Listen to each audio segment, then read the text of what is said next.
Smoke is sacred to Australia's Indigenous people. The ceremonial burning of leaves and bark wards off evil spirits and is a sign of respect to elders. Smoking tobacco was introduced by European settlers. It's left a terrible legacy. Today, about a third of Aboriginal adults smoke. Tobacco use is one of probably the biggest health issues for our community. A lot of our mob smoke. So the program really is about trying to stop the young ones from ever picking up a cigarette so they don't have to go through a lifelong battle of trying to quit. Tackle smoking with the mob. Crash tackling the desire to smoke is part of a course for high school students at the National Centre of Indigenous Excellence in Sydney. But many Aboriginal Australians still find it hard to quit. I've got asthma, so I've already had ammonia twice, and smoking doesn't make it any easier.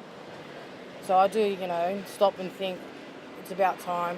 But then, having stress and then peer pressure, people around me smoking cigarettes, then I end up having a lightened one. One day I probably will get so sick where I have to give up smoking.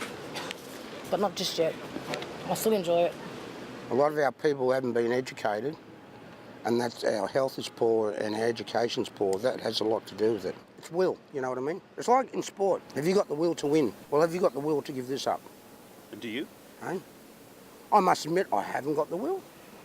In 2012, Australia led the world by introducing plain packaging for cigarettes. Bans on tobacco in many public places and graphic health campaigns mean that now only about 12% of Australians smoke.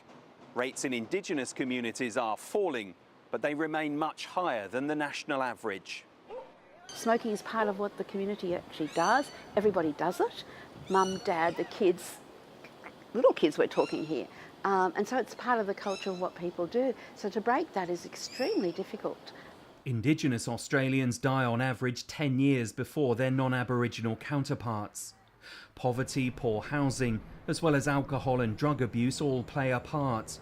But experts say the undisputed wrecking ball to Indigenous health is smoking.